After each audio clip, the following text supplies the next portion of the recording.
Welcome to Falcon Excel Academy. मैं हूं केवल विजय और मैं आज आपको एमएस एक्सेल में लेक्चर नंबर 37 पढ़ाने जा रहा हूं। आज बहुत अहम टॉपिक पे आज हम डिस्कस करेंगे। आज मैं आपको पढ़ाने जा रहा हूं 20 ऐसी बेहतरीन शॉर्टकट्स जो हर एक्सेल यूज़र को पता होनी चाहिए ताकि वो कम वक्त में ज़्यादा से ज़्यादा काम कर सके। तो लेक्चर स्टार्ट करने से पहले हमेशा की तरह यही कहूँगा कि अगर आज की इस वीडियो से कुछ आप सीख पाएँ, कुछ आप न्यू लर्न कर पाएँ तो इस वीडियो को लाइक और शेयर ज़रूर कर दीजिएगा। तो स्टार्ट करते हैं आज का लेक्चर।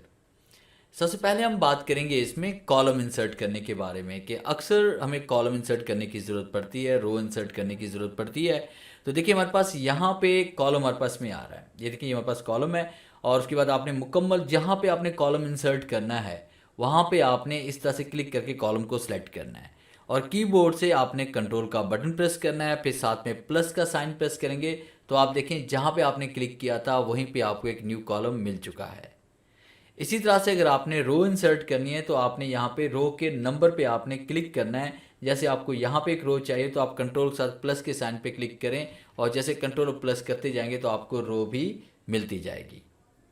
और इसी तरह से अगर आप इसको डिलीट करना चाहते हैं तो डिलीट करने के लिए हमने क्या करना है कि कॉलम को डिलीट करना चाहते हैं तो कॉलम के हेडर पे क्लिक करें, यानी बी है, सी है, डी है, तो वहाँ पे क्लिक करें और कंट्रोल माइनस करेंगे तो इस तरह से कॉलम आपका डिलीट हो जाएगा।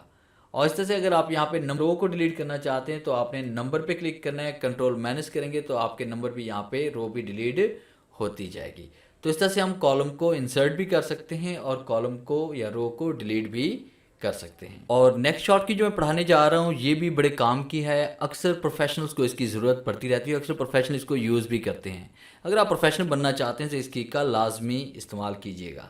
जैसे फ़र्ज़ कीजिए कि मैंने यहाँ पे हेडिंग को सिलेक्ट किया और उसके बाद मैंने यहाँ पे इसमें ये वाला कलर फिल कर दिया। तो इसमें नंबर से मैं कोई भी कलर इसमें फिल कर लेता हूँ। अब उसके बाद यही कलर मैंने कहीं और भी यूज़ करना है तो इसके लिए एक बेहतरीन शॉर्ट की है F4। जैसे आप F4 प्रेस करेंगे वही कलर आपका यहाँ पर भी फिल होता जाएगा।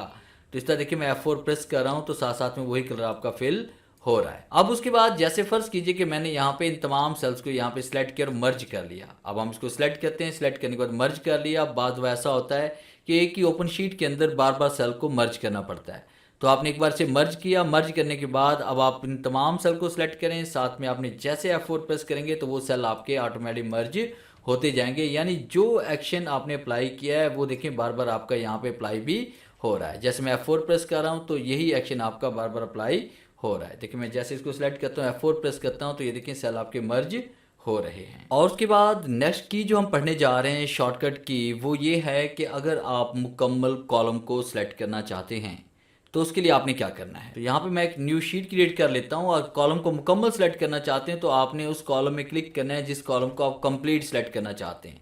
तो जैसे कंट्रोल और स्पेस बार प्रेस करेंगे तो आपका मुकम्मल कॉलम यहाँ पे सिलेक्ट हो जाएगा। यानी कि आपके पास सेल 1 से लेकर 10,48,576 रोज़ आपकी जो सेल हैं वो आपके सिलेक्ट हो जाएंगे।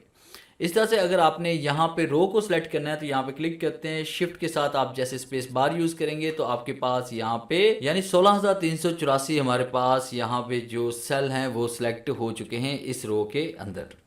तो इस तरह से आप कॉलम को भी सिलेक्ट कर सकते हैं, रो को भी सिलेक्ट कर सकते हैं। और नेक्स्ट कमांड जो हम पढ़ने जा रहे हैं कि हम कीबोर्ड के ज़रिए कितनी आसानी के साथ हम चार्ट इंसर्ट कर सकते हैं। तो इसके लिए हम एक छोटा सा डाटा टाइप करते हैं। जैसे मैंने यहाँ पे नेम लिखा और उसके बाद मार्क्स कर लेते हैं और मैंने यहाँ पे टाइप किया अली और उसके बाद यहाँ पे टाइप कर लिया जाहिद और उसके बाद लिख लिया यहाँ पे उमर, राशिद एंड काशिफ वगैरह। और उसके बाद मार्क्स यहाँ पे कर लेते हैं कि इस सब्जेक्ट में 85 हैं, 95 हैं, ये हमारे पास मार्क्स हैं। तो सबसे पहले आपने इस तरह से डाटा को सिलेक्ट करना है। डाटा को सिलेक्ट करने के बाद कीबोर्ड से आपने Alt और F1 प्रेस करना है। आपके पास यहाँ पे चार्ट इंसर्ट हो जाएगा। हम यहाँ पे जूम आउट करते हैं और उसके बाद ये देखिए आपके पास वही चार्ट इंसर्ट हुआ जो आप कॉलम चार्ट आप इंसर्ट से इंसर्ट करते हैं। उसके बाद नेक्स्ट की हम पढ़ने जा रहे हैं कंट्रोल 1 के बारे में कि अगर आपने फॉर्मेट सेल का बॉक्स ओपन करना है, यानी आप सेल की फॉर्मेटिंग करना चाहते हैं, बॉर्डर अप्लाई करना चाहते हैं, फाउंट चेंज करना चाहते हैं, आप स्टाइल अप्लाई करना चाहते हैं, शीट की तकरीबन तमाम ऑप्शंस आपको वहाँ पे मिल जाएंगी फॉर्मेटिंग की। तो उसके लिए हम क्या करते हैं, यहाँ पे डाटा को हम सेलेक्ट करते हैं और उसके बाद कंट्रोल 1 प्रेस करेंगे और जैसे कंट्रोल 1 प्रेस करेंगे तो आपके सामने यहाँ पे फॉर्मेट सेल का बॉक्स ओपन हो जाता है। तो यहाँ पे numbers, alignment, fonts, border, fill, protection सब कुछ आपको यहाँ पे मिल जाता है। तो आप कंट्रोल 1 प्रेस करके इस कमांड को एक्टिव कर सकते हैं। और नेक्स्ट जो की हम पढ़ने जा रहे हैं वो भी बहुत अहम है। मैं इसको कैंसिल कर लेता हूँ चार्ट को। कि अब हमने इस डाटा को यहाँ पे टेबल में कन्वर्ट करना है। टेबल में कन्वर्ट करने के बहुत सारे फ़ायदे हैं। इसमें आप ऑटो वैल्यू फंक्शन वगैरह भी अप्लाई कर सकते हैं और फॉर्मेटिंग आपकी ऑटोमेटिकली होती रहती है। तो आपने डाटा को इस तरह सेलेक्ट करना है, कंट्रोल T प्रेस करेंगे, आपके सामने यहाँ पे क्रिएट टेबल का एक बॉक्स आ जाएगा। आपने यहाँ माई टेबल हैज़ हेडर पे क्लिक करना है और ओके क्लिक करेंगे। देखिए आपके पास टेबल ऑटोमेटिकली यहाँ पे बन चुका है। अब इसके नीचे आप जो भी डाटा यहाँ पे राइट करते जाएंगे तो फॉर्मेटिंग देखिए ऑटोमेटिकली आपकी होती जा रही है। तो इस तरह से डाटा को सिलेक्ट करके हम उसे टेबल में कन्वर्ट कर सकते हैं। और नेक्स्ट की हम पढ़ने जा रहे हैं इसमें कि डेट हमने किस तरह से इंसर्ट करनी है। जैसे मैंने यहाँ पे डेट लिखा और मुझे यहाँ पे डेट चाहिए, तो कंट्रोल और उसके बाद जैसे मैं सेमीकोलन टाइप करूँगा तो आज की जो करंट डेट होगी वो यहाँ पे इंसर्ट हो जाएगी। और अगर आपने यहाँ पे टाइम इंसर्ट करना है तो उसके लिए हम कंट्रोल शिफ्ट और सेमीकोलन का यूज़ करेंगे। तो आप देखिए यहाँ पे हमारे पास टाइम जो मौजूदा होगा वो भी यहाँ पे इंसर्ट हो जाएगा। और उसके बाद नेक्स्ट जो की हम पढ़ने जा रहे हैं वो है प्रिंट प्रीव्यू की। कि अगर आप प्रिंट प्रीव्यू देखना चाहते हैं तो कीबोर्ड से कंट्रोल 2 प्रेस करेंगे तो आपका ये प्रिंट प्रीव्यू ओपन हो जाएगा। आप पेज को प्रिंट होने से पहले देख सकते हैं कि पेज प्रिंट होने के बाद कैसे आएगा। तो प्रिंट प्रीव्यू आप कंट्रोल P प्रेस करके भी देख सकते हैं और कंट्रोल F2 प्रेस करके भी आप यहाँ पे देख सकते हैं। और जैसे हम यहाँ पे स्केप का यूज़ करेंगे तो आप नॉर्मल मोड में आ जाएंगे। और नेक्स्ट की जो हम पढ़ने जा रहे हैं वो है गो टू की। कि आप कीबोर्ड से कंट्रोल G जैसे प्रेस करते हैं तो गो टू का ये बॉक्स ओपन हो जाता है। यहाँ आपके पास रेफरेंसेस भी आप इसमें ऐड कर सकते हैं। उसके बाद आपने यहाँ पे जो टेबल वगैरह ऐड किए होते हैं वो भी आप यहाँ पे देख सकते हैं। और स्पेशल में जाकर आप यहाँ पे कहीं पर भी जा सकते हैं, यानी आप वैल्यूज़ पे जा सकते हैं, फॉर्मेटिंग पे आप जा सकते हैं, फार्मूलाज पे जा सकते हैं। खाली सेल को यहाँ से आप देख सकते हैं, विजिबल सेल को कॉपी आप कर सकते हैं और उसके अलावा बहुत कुछ यहाँ पे आपको मिल जाएगा। तो ये की अगर आप इस कमांड को ओपन करना चाहते हैं तो इसकी की है कंट्रोल G और स्पेशल।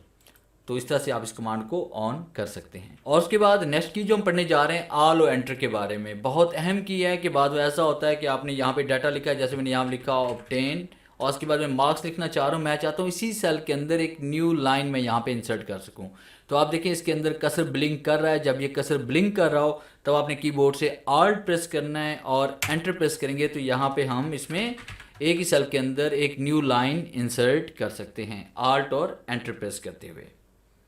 और इसी तरह से एक और की भी है ऑल्ट के साथ, अक्सर हम इसको यूज़ करते हैं। जिस तरह मैंने 500, 200, 400 और ये वैल्यूज़ मैंने यहाँ पे ऐड की। अब इन सबको अगर हम सम करना चाहते हैं तो उसके लिए आपने alt is equal to right करना है और एंटर प्रेस करना है। तो यहाँ पे देखिए हमारे पास टोटल भी इसमें आ जाएगा। तो इस तरह से ऑटो सम करने के लिए आपने ऑल्ट इज इक्वल टू का यूज़ करना है। और नेक्स्ट जो की हम पढ़ने जा रहे हैं वो है कंट्रोल E यानी फ्लैश फिल के बारे में। कि अगर आपने कोई भी डाटा यहाँ पे लिखा हुआ है, जैसे आपने यहाँ पे टाइप किया, फ़र्ज़ कीजिए कि अली रज़ा आपने लिखा, राशिद खान आपने लिख दिया, माजिद अली आपने लिख दिया, मोहन जी आपने लिख लिया और उसके बाद यहाँ पे लिख दिया आपने गोपाल दास। अब उसके बाद हम इसके लास्ट वाले लेटर्स अलग करना चाहते हैं, लास्ट वाला नेम अलग करना चाहते हैं। जैसे मैंने यहाँ पे रज़ा लिखा और कीबोर्ड से जैसे कंट्रोल E प्रेस करेंगे तो हमारे पास जो लास्ट वाले जितने भी हमारे पास नेम होंगे वो यहाँ पे आ चुके हैं। अगर यहाँ पे फर्स्ट वाला नेम हम कोई टाइप करते हैं, जैसे मैंने यहाँ पे अली लिखा और उसके बाद जैसे मैं कंट्रोल E प्रेस करता हूँ तो देखिए यहाँ पे फर्स्ट वाले नेम भी हमारे पास अलग से आ चुके हैं। तो इस तरह से कंट्रोल E का इस्तेमाल करके आप फ्लैश फिल की कमांड को अप्लाई कर सकते हैं। और नेक्स्ट की जो हम पढ़ने जा रहे हैं वो है कंट्रोल शिफ्ट L, यानी अगर आप फिल्टर अप्लाई करना चाहते हैं तो उसके लिए आपने इस कमांड का यूज़ करना है। मैं यहाँ पे एक रो इंसर्ट कर लेता हूँ, जिससे मैंने यहाँ पे नेम लिखा और उसके बाद मैंने यहाँ पे लिखा लास्ट नेम और यहाँ पे लिख लेते हैं फर्स्ट नेम। अब उसके बाद इस पर हम फिल्टर अप्लाई करना चाहते हैं तो आप इसको सिलेक्ट करें और कीबोर्ड से कंट्रोल शिफ्ट और L टाइप करेंगे तो ये देखिए आपके पास यहाँ पे फिल्टर अप्लाई हो चुके हैं हमारे पास यहाँ पे। अगर आप फिल्टर को रिमूव करना चाहते हैं तो आपने वही की यूज़ करनी है, कंट्रोल शिफ्ट L आप टाइप करेंगे तो फिल्टर यहाँ से आपके रिमूव भी हो जाएंगे। और नेक्स्ट की जो हम पढ़ने जा रहे हैं ये भी अक्सर हम यूज़ करते हैं कि फ़र्ज़ कीजिए कि मैंने यहाँ पे राशिद खान मैंने लिखा हुआ है, इसमें मैं एडिट करना चाहता हूँ। अगर यहाँ पे हम कुछ भी अगर हम राइट करते हैं तो ये पूरा नाम इसमें लिखा हुआ डिलीट हो जाता है। तो हम चाहते हैं ऐसा ना हो, हम सिर्फ यहाँ पे खान को रिमूव करना चाहते हैं। तो इसके लिए हम क्या करेंगे, कीबोर्ड से F2 प्रेस करते हैं और जैसे F2 प्रेस करेंगे वो सेल आपका एक्टिव हो जाता है। अब जिस वर्ड को आप डिलीट करना चाहते हैं वो डिलीट कर दें और उसके बाद यहाँ पे अगर आप कुछ और लिखना चाहते हैं तो वो आप राइट भी कर सकते हैं। तो इस तरह से F2 प्रेस करके किसी भी सेल को आप एक्टिव कर सकते हैं। और लास्ट की मैं आपको पढ़ाने जा रहा हूँ जिसे मैं कहता हूँ किंग की है, कि उस की मदद से आप वर्ड में, एक्सेल में, पावर पॉइंट में आप किसी भी जगह किसी भी कमांड को आप कीबोर्ड के ज़रिए एक्टिव कर सकते हैं। और वो की है आल्ट की। यानी अब जैसे आप आल्ट प्रेस करेंगे तो आप देखें कि यहाँ पे जितने हमारे पास टैब्स बने हुए हैं, ग्रुप्स बने हुए हैं, कमांड्स हमारे पास हैं, उन सब के ऊपर उनकी जो शॉर्ट कीज़ होंगी अप्लाई करने वाली, वो सारी यहाँ पे शो हो जाएंगी। इसे मैं कहता हूँ किंग की। तो जैसे हम यहाँ पे आल्ट प्रेस करते हैं तो आप देखिए यहाँ पे हमारे पास तमाम जो यहाँ पे एक्टिव करने वाली कीज़ हैं वो यहाँ पे शो हो रही हैं। जैसे कि आप पे लेआउट पे आना चाहते हैं तो आप पी प्रेस करते हैं तो आप पे लेआउट पे आ जाते हैं। उसके बाद अगर आप मार्जिन पे जाना चाहते हैं तो एम प्रेस करेंगे तो आप मार्जिन में आ जाएंगे। अगर आप कस्टम मार्जिन में जाना चाहते हैं तो आप देखिए यहाँ पे ए प्रेस करेंगे तो आप कस्टम मार्जिन में आ जाएंगे।